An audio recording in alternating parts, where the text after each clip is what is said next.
Bom, pessoal, voltando aqui o nosso segundo videozinho, né? Mantendo aqui a ressonância magnética, é importante a gente frisar o risco que existe quando você... Porque é um campo magnético, né? Muitas vezes até parecido com aquele campo magnético que suga os aparelhos na Terra, né? No centro da Terra que suga tudo para baixo. É um campo magnético, então a gente tem que ter muito cuidado quem for fazer ressonância. Não pode entrar com colar, com brinco, você tem que deixar a celular fora. Enfim, é um exame que exige alguns cuidados. Quem tem marca-passo não pode fazer, quem tem stents ou quem tem pinos nos ossos, alguma coisa desse tipo, né? Então, já tem na internet, se vocês colocarem assim, acidentes com ressonância magnética, tem muitos casos de acidentes, né, de maca, tem maca que foram sugadas pelo campo magnético, de cadeira de roda, tem uma pessoa numa cadeira de roda que foi sugada.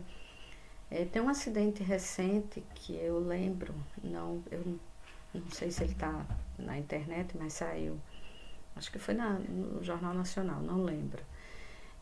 Que um técnico entrou com aquelas balas de oxigênio, aqueles tubos de oxigênio, né, de metal, e entrou na sala quando o campo estava ligado e a bala pulou, né, foi sugada da mão dele e matou um paciente que estava na cama para fazer o exame. Então, assim, é um exame que exige muito cuidado, tá? Eu vou colocar um videozinho sobre o mecanismo da ressonância, né, para que vocês vejam como é esse campo magnético, essas moléculas começam a vibrar para transformar em imagem, tá certo? Bom, e quais são as propriedades da água, né? Eu lembro que vocês viram isso lá no segundo grau, mas só pra gente relembrar.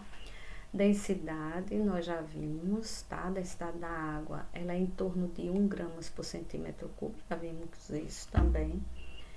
Em torno disso, né? Porque é 0,99998, alguma coisa desse tipo. Mas alguns autores já consideram 1. O calor específico e calor de vaporização, acho que é a novidade aqui pra gente, né? A viscosidade, nós já falamos um pouquinho, tensão superficial, nem se fala em a capilaridade, tá?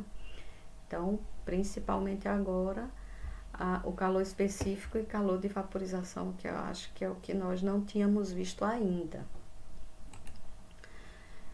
A densidade nós já falamos, né? A densidade da água, ela é de aproximadamente 1, comparada à densidade da urina, que vai de 1,005 a 1,30. A densidade do sangue, que é um pouquinho maior, é 1,057, 54. Muda de autor para autor, mas é aproximadamente isso.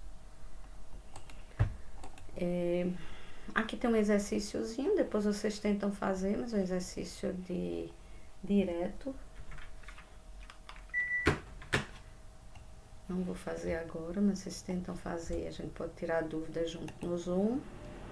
Bom, e o calor específico, né? O que é calor específico, na verdade? O calor específico é a quantidade de calor necessária para alterar a temperatura em 1 grau Celsius.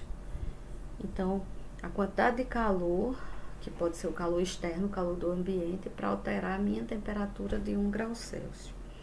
Para nossa sorte, o calor específico da água ele é muito alto, ou seja, para se alterar a minha temperatura, eu preciso de muito calor, eu preciso de muita energia, né? Isso se a gente pensar em Patos, que é uma cidade muito quente. Se não fosse assim, Patos seria deserta. Então, cidades muito quentes seriam desertas. Por quê? Porque eu estaria mudando a minha temperatura, né, com pouco calor. Então, rapidamente, todo mundo teria uma alta temperatura corporal, o que é danoso para as células, né? A gente sabe quando o limite de manter as nossas proteínas é 40, no máximo 41 graus, 42, tem pessoas que chegam a 42. Mas a partir daí, as nossas proteínas, elas começam a desnaturar, elas começam a estirar, porque elas são, proteínas são moléculas inoveladas, então elas começam a estirar e perder suas ligações. Então é por isso que a pessoa, quando tem febre muito alta, ela pode ter convulsão, porque já é uma prova de que as proteínas começaram a desnaturar.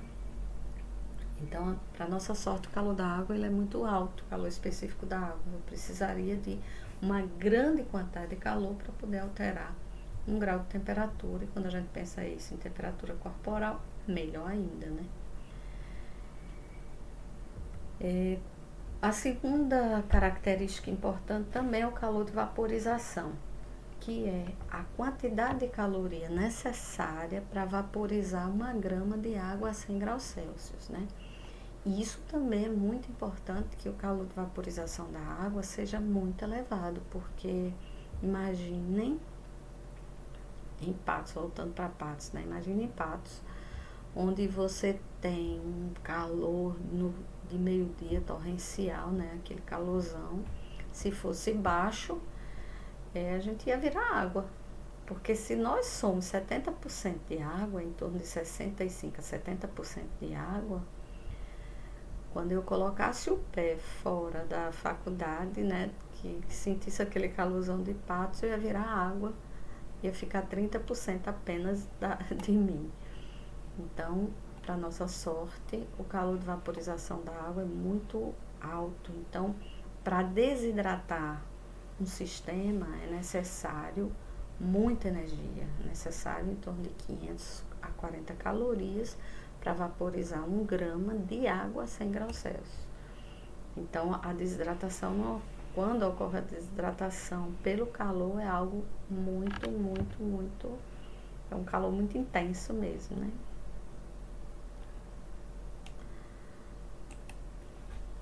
E a tensão superficial, que nós já vimos, estamos azul de saber, né? Que é super importante para manter as bolhas, para manter os insetos em cima da água, quando se fala de natureza fora do nosso corpo, mas trazendo para o nosso corpo, a gente lembra da tensão superficial lá nos alvéolos pulmonares, né? Onde as moléculas de água, elas formam essa película, e se essa tensão superficial nos alvéolos pulmonares for muito alta, né? Se tiver muita tensão superficial, tiver muita força dessas moléculas, dificulta a entrada de oxigênio nos alvéolos pulmonares, tá certo? Então, a tensão superficial nós já vimos, e vocês já estão bem craques em tensão superficial. A viscosidade nós também já vimos um pouco na aula anterior, né? A viscosidade da água é baixa comparada à viscosidade do sangue, isso também é importante, né? A alta viscosidade da água seria prejudicial porque ela ia ser um somatório com a viscosidade do sangue. A gente sabe que a viscosidade do sangue tem todos aqueles fatores que são importantíssimos na viscosidade do sangue, né? Que é o hematócrito, a deformabilidade das hemácias, a hidratação, sedimentação e a agregação das hemácias. Então, o hematócrito, eu acho que eu já falei para vocês, é a quantidade de hemácia num determinado volume de sangue. Então, por exemplo, se eu tenho muita hemácia, o meu sangue vai ser muito viscoso, né? Porque eu tenho muita célula e pouca água. Isso é o que ocorre mais na desidratação. O hematócrito sobe, porque diminui a água, então isso aumenta a viscosidade do sangue. Então, para a gente é muito bom que a viscosidade da água seja baixa, né? Imaginem eu ter na desidratação, o paciente ia morrer em um grau pequeno de desidratação, porque além de ter a diminuição da água, o pouco de água que tinha ia ser muito viscoso e o sangue também estaria muito viscoso, né?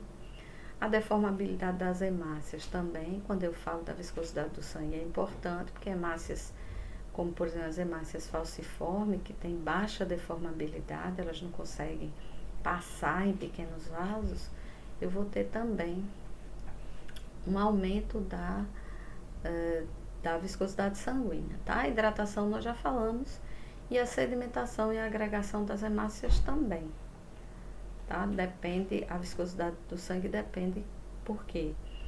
Porque as hemácias, elas tendem a sedimentar uma a uma, porque as hemácias, elas têm carga negativa, então elas tendem a se repelir. Então, quando você deixa a hemácia em repouso, ou mesmo na circulação, né? Eu tô falando da viscosidade do sangue, vamos falar da circulação. Se a hemácia está indo num determinado vaso, essa hemácia, como ela tem carga negativa, ela vai se repelir. Então, se ela se repele, quando na circulação, elas estão uma distantes das outras. Quando eu tenho, por exemplo, no caso de infecção, onde essas cargas são neutralizadas, há uma tendência às hemácias se agregarem. Então, se elas se agregam, eu vou ter um aumento da viscosidade do sangue, porque é muito mais difícil passar numa porta uma pessoa, 3 pessoas agregadas juntas do que uma só. Então, por isso que a gente fala que a sedimentação e a agregação das hemácias, elas vão interferir na viscosidade do sangue, tá? É aqui eu coloquei uma pergunta. Quem vocês acham que tem maior risco de desenvolver eventos cardiovasculares? Os homens jovens ou as mulheres jovens, antes da menopausa? As mulheres, mesmo antes da menopausa, depois elas têm mais, né? Antes. Desculpa, os homens. Por quê? As mulheres têm depois da menopausa. Os homens antes, né? Homens jovens têm mais probabilidade de desenvolver eventos cardiovasculares do que as mulheres. Por quê? Por causa da menstruação. As mulheres, com a menstruação, a gente tem uma renovação do sangue e uma diminuição da viscosidade sanguínea. Os homens, eles tendem a ter mais hemácias velhas que as mulheres. E as hemácias velhas, elas tendem a se agregar mais do que as jovens. Tá certo?